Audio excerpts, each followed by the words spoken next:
there, it's Natasha and thank you so much for joining me today.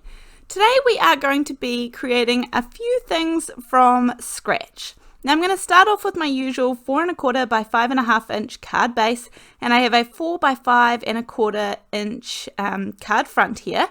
I'm starting off with some tumbled glass and this really big blending brush, which is great for getting a really light layer and no blending marks. It's not so good if you want to do fine, tiny little blending, but if you just want a nice even layer of color all over your cardstock, this is brilliant. So I'm going to use this to put some tumbled glass on, just a really light layer, and I know it's kind of hard to see here on camera. But then I'm going to bring this stencil in and I'm going to use the left hand side here, add a couple of little pieces of low-tack tape just to keep it in place, and then I'm going to use the same color but be a little bit more heavy-handed with the ink. And again, it is kind of hard to see on camera in particular that this is making any difference at all, but in a minute when I take off the stencil, you'll be able to see that there is a nice kind of subtle but definitely there pattern, which is exactly what I was going for. So you can see a really nice pattern there. The stencil actually didn't go all the way over to the left of my piece of paper, but I know that that will be covered up by this tree that I'm about to draw. So I am just freehand drawing a tree on a piece of 110 pound Nina Solar white paper. It doesn't really matter what paper it is because we are going to ink it up and color it up and turn it into a proper tree. But I'm just drawing what I think sort of looks like a tree. I know I want to have a branch out the side. I kind of probably should have googled some pictures or something of trees before this, but anyway, it's a nice light pencil line there that you can see that looks roughly like a tree to me. It's going to come up the left hand side of my page. I'm going to use some fussy cutting scissors to cut out the tree. Don't worry about the pencil marks at the moment. These will all disappear with the colouring that we're going to do and things. But as I said, I do want a couple of nice little branches out to the right hand side, and it's kind of going to almost frame up my card today as well. Now, I have very little confidence in my drawing skills. For example, I would say that I can't draw anything. I can't draw birds or people or flowers or anything by hand. And so I was kind of impressed with how my tree turned out. It was good enough for me. And I think by the time I added everything to it, it did look fine. So give it a go, even if it's not your forte. I am taking some Vintage Photo Distress Oxide ink, and then I'm taking a finger dauber, which I actually didn't even ink up anything. It's just the leftover ink on there. I will re-ink it in a second. And I am just very, very roughly colouring this. I don't mind if there are splodges of darker and lighter and things, because after all, this is a tree and it's not one consistent, lovely, smooth colour. So I'm on purpose adding a little bit more ink to bits and pieces to make it more uneven. Now, you could definitely just leave it there if you didn't have anything else, or you could draw in the next part, or you might even have a stencil that you can use. But using some Pinecone brown ink, I am inking up this wood texture kind of stamp. And actually, while I'm recording this, I am thinking that some Woodgrain paper would be a really good idea too, if you wanted to skip this step. And you could just ink it up all nice and brown and then go right over the top just gently to catch the top layer of some Woodgrain paper with a darker coloured brown. Anyhow, whatever you have in your stash, I'm sure that you can make work or kind of even recreate this by hand. So I'm just inking up different parts of the stamp, and then I'm not being too precise about where I put the lines and things. I'm just kind of popping it down, and you'll see that some don't also go the right way and they kind of cross over. Again, I'm not worried because it's a tree and it doesn't become the focus point in the end. I'm pretty happy with how it looks. I'm going to add a layer of matte medium. Now this is the glue that I put in my little glue bottles, but the reason why I'm doing this today is because I wanted to have a play with some big brush markers. I used to use these all the time, and when I was cleaning out my stash, I really wanted to use them today. So I have covered this in a layer of the matte medium. And then whilst I was at it, I thought I would do my background as well so that I could do the same technique there also. If you miss anything with the matte medium, you will see what happens when you add the India ink over top, which is what is in the real brush markers. So I'll show you that when it comes to colouring. But as I said, over lockdown I got a couple of new stamps, and this is the Dogwood birds. by Stampendous, and I have actually got a couple of bird stamps recently because when I was going through my stash I found I didn't have not one, so I was really looking for a couple to add to my collection, and this was one of them that had lots of multi-uses that I could think of. So it's a smaller stamp set and therefore the price point is a really good one. I'm covering it in some Clair embossing powder after stamping it in some VersaFine Onyx black ink. And these little guys are going to be sitting in the tree that we have created, so I obviously don't need the branch or the flowers that they are sitting on. Again, that would be really good for a different card, but I do like to get stamps that I can see lots of different uses for, and I thought these two little birds were the perfect size for this card that I needed.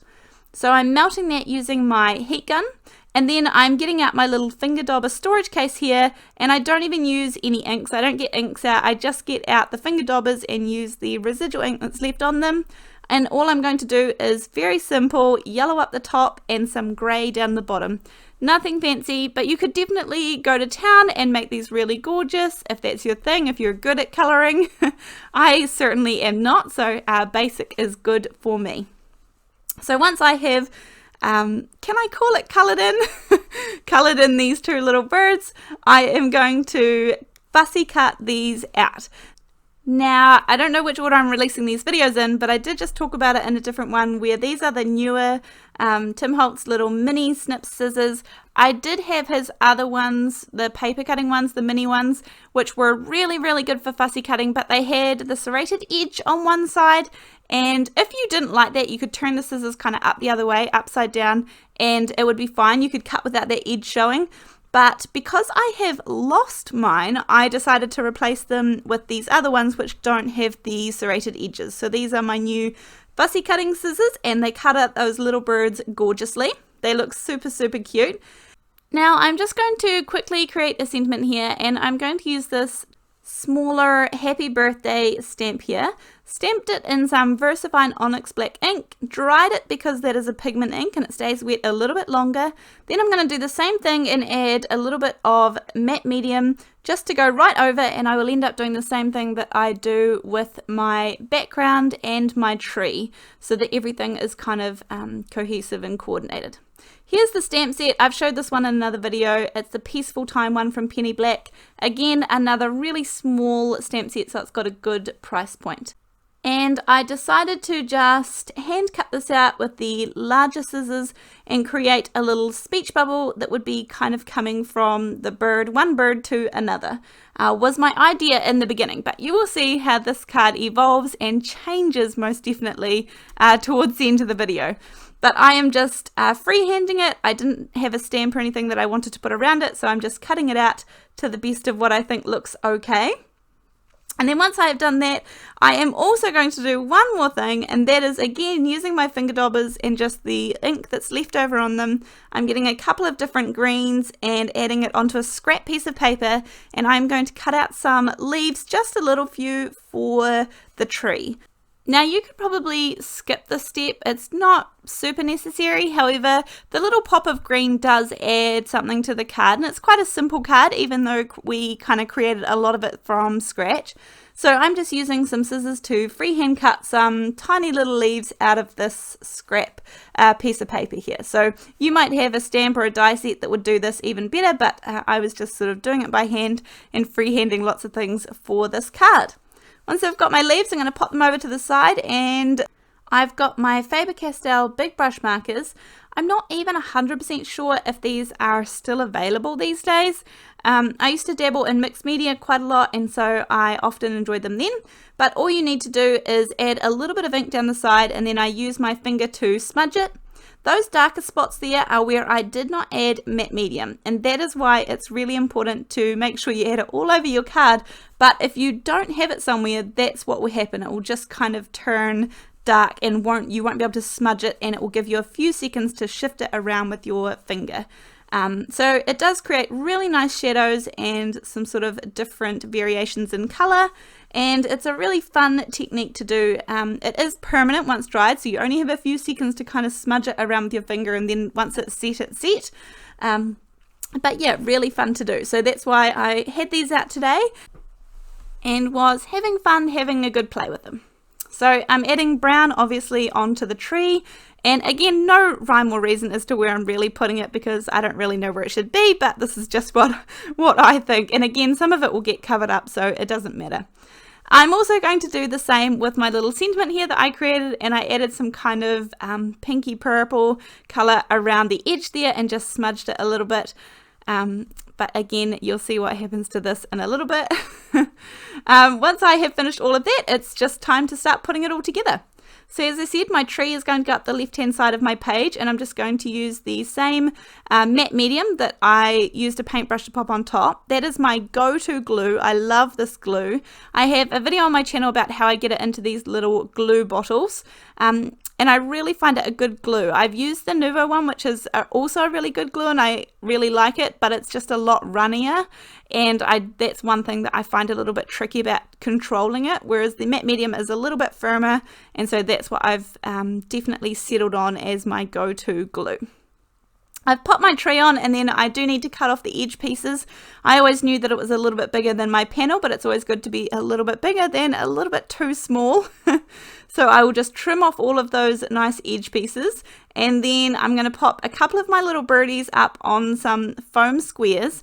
I am just adding this to give the card a little bit of dimension, because other than that, it's pretty much a very flat little card. Now I'm just going to pop one kind of down there and then one a little bit further up. And I'm happy for them to go over the edge just a little bit, because remember that this card panel is smaller than what our card base is going to be. So I'm okay that the tails and things pop over the edge a little bit. I actually end up putting this one a bit too far up, and I end up having to pop him down a little bit as well. Then I pop my sentiment right there underneath that first little bird, and then all I'm going to do is just use a little bit of the matte medium to add on some of the leaves. Now I actually found that I cut the leaves way too big to begin with, so as I go along here I do need to trim them down a little bit. I just take each leaf or a couple of leaves and stack them up and then cut them down to what I need. But they are by no means perfect or nice lovely edges and things. It just adds that nice little pop of colour in this card. This card is definitely one that you could use any sentiment on. It could be for any occasion at all. And I feel like you could definitely make this slightly more feminine or slightly more masculine, depending on who it was going to. So I hope that this card has inspired you guys today, and kind of you end up having a play. And even when you don't think you can do something, like I would say I can't draw to save my life, but I was happy enough with how the tree ended up and things. So I had fun creating it. Now, the sentiment. I sort of finished this card after I put the leaves on and things, and I was definitely not happy with it. I am going to quickly just draw in his little feet and claws here, and again, you wouldn't even know the difference unless you look up super close. But back to the card, I was definitely not happy, and I kind of wasn't sure what to do with it. I played around with the birds a little bit. I decided to go ahead and put it on a card base, and I like the background and I like the birds and everything, but the sentiment to me just felt completely off. So whilst I was having a bit of a think about it, I decided that I would shift that little birdie down a little bit, because he is poking up off the top just a little too much for my liking. I can kind of wriggle him off and he can go down a little bit. And then I'm also going to pop a layer of glossy accents on top of both of the birds, and that just gives them a really nice sheen and kind of helps them stand up off the page a little bit more. That is always a nice little technique to add when you want something to stand out more than it already is. So at this point I was pretty much at the stage where I thought I would scrap the card altogether, because I just wasn't feeling it. In the end, I decided that the sentiment was all of my problems.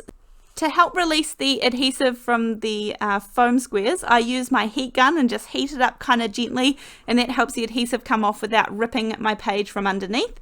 And then I took a set of frames here, 2 of the smaller sized ones. I cut one out in some plain white cardstock, and then I really liked the sentiment, "Oh Happy Days." And so this is, I don't even know where this one is from, but it was sitting there beside my desk, and I thought, yeah, that's a good one, because again, this could be for lots of different occasions, and I can write on the inside the message to kind of personalize it a little bit more. I cut out a slightly bigger frame in some vellum, added some glue onto the back of that one, and then that will hide my foam squares really nicely. And then this way it's popped up a little bit off the card as well, and I'll just pop it straight in that big empty space down in the kind of bottom right to the middle of the card. I definitely felt like the card wasn't balanced and the sentiment wasn't right. It just, yeah, didn't work for me, but this looks a lot better in my opinion. So I was definitely much happier now. The glossy accents have dried on the birds and given them that really nice shine I was talking about. But that is my card for today. I hope you guys enjoyed coming on this little journey with me creating this card, and I hope that you guys give something similar a go. I look forward to seeing you in the next video. Thank you so much for watching, and I'll see you then. Bye!